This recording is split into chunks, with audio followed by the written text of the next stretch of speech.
ಈ ಕೋಲಾರ ಘಟಕ ಏನು ವಿಶೇಷತೆ ಅಂತಂದ್ರೆ ನಮ್ಮ ಜಿಲ್ಲೆಯವರೇ ಆಗಿರ್ತಕ್ಕಂಥವ್ರು ಕಂದಾಯ ಸಚಿವರು ಕೃಷ್ಣ ಬೈರೇಗೌಡರು ಇದ್ದಾರೆ. ಇಲ್ಲಿಂದ ಅವರಿಗೆ ನಾನು ಈ ಥರ ಅಂಗಲಾಚಿ ಬೇಡ್ಕೊಂತೀನಿ, ದಯವಿಟ್ಟು ಸಚಿವರೇ ನೀವು ನಮಗೆ ಸರ್ಕಾರಿ ಭೂಮಾಪಕರಾಗಿ ಪರಿವರ್ತನೆ ಕೊಟ್ಟು ದಕ್ಷ ಆಡಳಿತಗಾರರಿದ್ದೀರಾ, ಸಹೃದಯಿಗಳಿದ್ದೀರಾ, ಮಾತೃಹೃದಯಿಗಳಿದ್ದೀರಾ, ದಯವಿಟ್ಟು ನೀವು ನಮ್ಮ ಕಡೆ ಗಮನ ಕೊಟ್ಟು ನಮ್ಮ ಸಮಸ್ಯೆನ ಬಗೆಹರಿಸಿ ನಮ್ಮ ಜೀವಗಳನ್ನ ಉಳಿಸಿ. ಸಾವಿರಾರು ಜನ 5,000 ಜನ ರಾಜ್ಯಾದ್ಯಂತ ರೈತರ ಕೆಲಸ ಸರ್ಕಾರ ಏನು ನೇಮಕ ಮಾಡಿದೆ, ಇಲಾಖೆ ಕೊಟ್ಟಿರ್ತಕ್ಕಂಥ ಕೆಲಸಗಳು ಮಾಡ್ತೀವಿ. ಇಲಾಖೆ ಮೃದು ಧೋರಣೆ ಮಾಡೋ ಈ ಥರ ನಾನು ನನ್ನ ಶರ್ಟ್ನ ಬಟ್ಟೆ ರೀತಿ ಹಿಂಗೆ ಅಂಗಲಾಚಿ ನಾನು ಬೇಡ್ಕೊಂತ ಇದ್ದೀನಿ. ಬೇರೆ ವಿಧಿ ಇಲ್ಲ ನಮಗೆ. ನೀವೇನಾದರೂ ಕೈ ಬಿಟ್ಟರೆ ನಮ್ಮ ಸಂಸಾರಗಳು ಬೀದಿಗೆ ಬರುತ್ತೆ, ಅಂತಹ ಪರಿಸ್ಥಿತಿ ಇದೆ. ನಿಮ್ಮನ್ನು ಬಿಟ್ಟು ಬೇರೆ ಯಾರನ್ನೂ ಕೇಳ್ಕೊಳ್ಳೋ ಪರಿಸ್ಥಿತಿ ನಮ್ಮಲ್ಲಿಲ್ಲ. ಇಲಾಖೆಯ ತಂದೆ ಸ್ಥಾನದಲ್ಲಿ ನೀವಿದ್ದೀರಾ. ದಯವಿಟ್ಟು ಈ ಮಾಧ್ಯಮದ ಮುಖಾಂತರ, ಸ್ನೇಹಿತರುಗಳ ಮುಖಾಂತರ, ನಮ್ಮ ಎಲ್ಲ ಭೂಮಾಪಕರ ಮುಖಾಂತರ ನಾನು ಪುನಃ ಕೈ ಬೇಡಿ ಅವ್ರನ್ನ ಪ್ರಾರ್ಥನೆ ಮಾಡ್ಕೊತೀನಿ. ನಮ್ಮನ್ನು ಸರ್ಕಾರಿ ಭೂಮಾಪಕರನ್ನಾಗಿ ಪರಿವರ್ತನೆ ಮಾಡಿ ನಮ್ಮ ಜೀವಗಳನ್ನು ಉಳಿಸ್ಬೇಕಂತ ಹೇಳ್ಬಿಟ್ಟು ಕಳಕಳಿಯಿಂದ ಮನವಿ ಮಾಡ್ಕೊತಾ ಇದ್ದೀನಿ. ನನ್ನ ಹೆಸರು ಭಾರ್ಗವ್ ಅಂತ, ಅಖಿಲ ಕರ್ನಾಟಕ ಸರ್ಕಾರಿ ಪರವಾನಗಿ ಭೂಮಾಪಕರ ಸಂಘದ ನಿಕಟಪೂರ್ವ ಅಧ್ಯಕ್ಷ ಹಾಗೂ ಈಗ ಸಂಘದ ಗೌರವಾಧ್ಯಕ್ಷ ಆಗಿದ್ದೀನಿ. ನಮ್ಮ ಅಹವಾಲು ಏನಂದರೆ, ಸತತ 23 ವರ್ಷಗಳಿಂದ ರೈತರ ಕೆಲಸ ಇಲಾಖೆ ಕೊಟ್ಟು ನಮಗೆ ವಂಶೋದಯ ಮಲ್ಟಿ ಸ್ಪೆಷಾಲಿಟಿ ಆಸ್ಪತ್ರೆ ಕೋಲಾರ. ಇಲ್ಲಿ ಅತ್ಯಾಧುನಿಕ ತಂತ್ರಜ್ಞಾನವನ್ನ ಬಳಸಿ ಎಲ್ಲಾ ಮೂಳೆ ಸಂಬಂಧಿ ಕಾಯಿಲೆಗಳಿಗೆ ಪರಿಹಾರ ಸಿಗುತ್ತದೆ.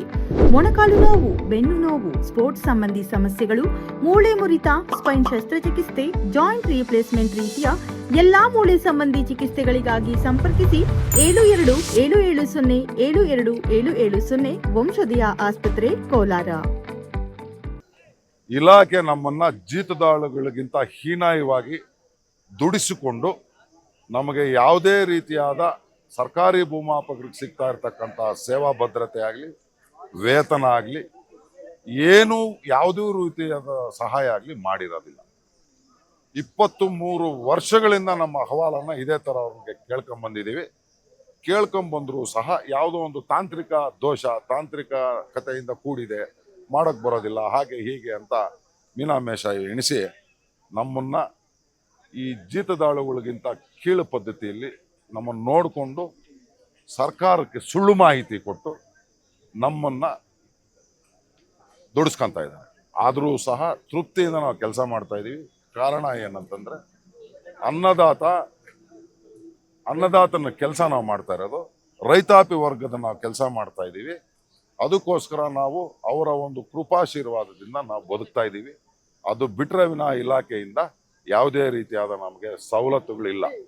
ಒಬ್ಬ ಸರ್ಕಾರಿ ಭೂಮಾಪಕನಿಗೆ ಅವನು ರಜಾ ಹಾಕಿದ್ರು ಸಂಬಳ ಇದೆ, ಕೆಲ್ಸಕ್ಕೆ ಬಂದರೂ ಸಂಬಳ ಇದೆ, ಬೇರೆ ಕೆಲಸ ಮಾಡಿದ್ರು ಸಂಬಳ ಇದೆ.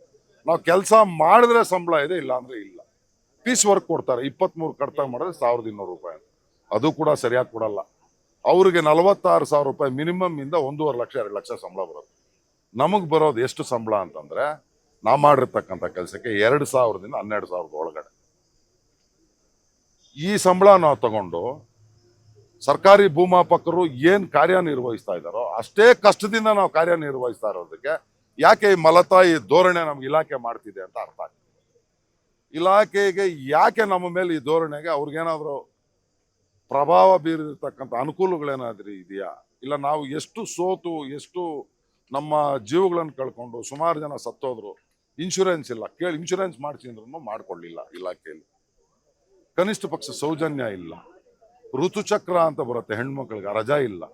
ಪ್ರೆಗ್ನೆಂಟ್ ಇದ್ರೂ ಕೆಲಸ ಮಾಡ್ಬೇಕು, 3 ತಿಂಗಳು ಪ್ರೆಗ್ನೆನ್ಸಿ ಲೀವ್ ಕೊಡಲ್ಲ. ಪ್ರೆಗ್ನೆಂಟ್ ಆಗಿ ಮನೆಗೆ ಹೋದ್ರೆ ತಿರ್ಗಾ ಇಲಾಖೆಗೆ ಬಂದ್ರೆ ಟ್ರೈನಿಂಗ್ ಕೊಟ್ಟು ಫೇಲ್ ಮಾಡಿ ಮನೆಗೆ ಕಳಿಸ್ತಾರೆ. ಇರೋರ್ನ ಮನೆಗೆ ಕಳಿಸ್ಬಿಟ್ಟು ಬೇರೆಯವ್ರನ್ನ ಹೊಸದಾಗಿ ತಗೊಂಡು ಟ್ರೈನಿಂಗ್ ಕೊಟ್ಟು ತಿರ್ಗಾ ಅವ್ರನ್ನೂ ಅದೇ ಈ ಥರ ಮಾಡ್ತಿದೆ. ಇದೆಲ್ಲಾನು ಒಳಗಡೆ ಏನೋ ಒಂದು ಸ್ಕೀಮ್ ನಡೀತಾ ಇದೆ ಅಂತ ನಮ್ಗೆ ಅನುಮಾನ ಆಗಿದೆ.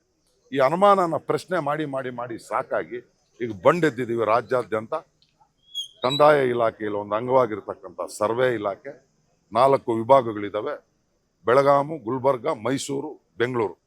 ಈ 4 ವಿಭಾಗಗಳಲ್ಲಿ ಈಗಾಗಲೇ ನಾವು ಬೆಳಗಾವಿ ವಿಭಾಗದಲ್ಲಿ ಬೃಹತ್ ಮಟ್ಟದಲ್ಲಿ ಗುಲ್ಬರ್ಗ ಮತ್ತು ಬೆಳಗಾವಿ ಎರಡೂ ಸೇರಿ ಪ್ರತಿಭಟನೆ ಮಾಡಿದ್ದೀವಿ. ನಮ್ಮ ಭದ್ರತೆಯ ಅಹವಾಲನ್ನು ಕೊಟ್ಟಿದ್ದೀವಿ. ಮೈಸೂರು ವಿಭಾಗದಲ್ಲಿ ಕೂಡ ಬೃಹತ್ ಮಟ್ಟದ ಪ್ರತಿಭಟನೆಯನ್ನು ಮುಷ್ಕರವನ್ನು ಮಾಡಿದ್ದೀವಿ. ಅಲ್ಲೂ ನಮ್ಮ ಅಹವಾಲನ್ನು ಕೊಟ್ಟಿದ್ದೀವಿ. ಅಧಿಕಾರಿಗಳು ಸ್ಪಂದಿಸ್ತೀವಿ, ಸರ್ಕಾರಕ್ಕೆ ಇಲಾಖೆಗೆ ತಲುಪಿಸ್ತೀವಿ ಅಂತ ಹೇಳ್ತಾರೆ. 2.5 ತಿಂಗಳಿಂದ ನಾವು ಈ ಮುಷ್ಕರನ ಮಾಡ್ತಾನೆ ಇದ್ದೀವಿ.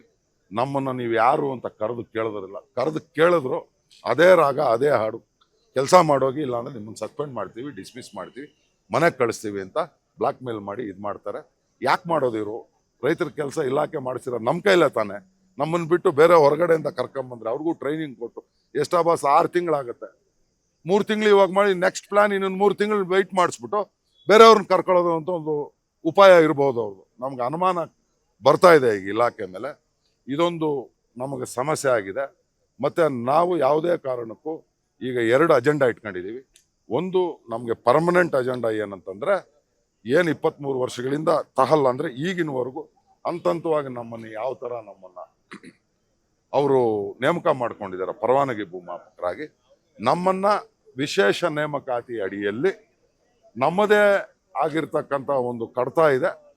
ಇಲಾಖೆನೇ ತಯಾರು ಮಾಡಿ ಆ legal opinion, advocate general reports ಮತ್ತು ಕೋರ್ಟ್ ಆರ್ಡರ್ಸ್ ಇದೆಲ್ಲ ಇದೆ. ಒಂದು ದೊಡ್ಡ ಕಡತ MS ಬಿಲ್ಡಿಂಗಲ್ಲಿದೆ. ಆ ಕಡತವನ್ನು ಕಾಯಂ ಇಟ್ಕೊಂಡು ಫಿನಾನ್ಷಿಯಲ್ ಅಪ್ರೂವಲ್ ಕೂಡ ಬೇಕಾಗಿಲ್ಲ, ಅವಶ್ಯಕತೆ ಇಲ್ಲ. ಯಾಕೆಂದರೆ ರೈತರು ಕಟ್ತಕ್ಕಂಥ ದುಡ್ಡಿನ ಸಂಪನ್ಮೂಲ ಕೋಟ್ಯಾಂತರ ರೂಪಾಯಿ ಖಜಾನೆಯಲ್ಲಿ ತುಳುಕ್ತಾ ಇದೆ. ಅದನ್ನೇ ತಗೋಬೋದು. ಇದನ್ನೆಲ್ಲ ತಗೊಂಡು ಆಯ್ಕೆ ಮಾಡ್ಕೊಂಡು ನಮ್ಮನ್ನು ಪರ್ಮನೆಂಟ್ ಮಾಡ್ಕೊಳ್ಬೇಕು, ಸರ್ಕಾರಿ ಭೂಮಾಪಕರಾಗಿ ಪರಿವರ್ತನೆ ಮಾಡಬೇಕು ಅನ್ನೋದೊಂದೇ ಒಂದು ನಮ್ಮ ಧ್ಯೇಯ. ಆ ಧ್ಯೇಯ ಇಟ್ಕೊಂಡೇನೆ ರಾಜ್ಯಾದ್ಯಂತ ನಾವು ಈ ಮುಷ್ಕರವನ್ನು ಮಾಡ್ತಾ ಇದ್ದೀವಿ.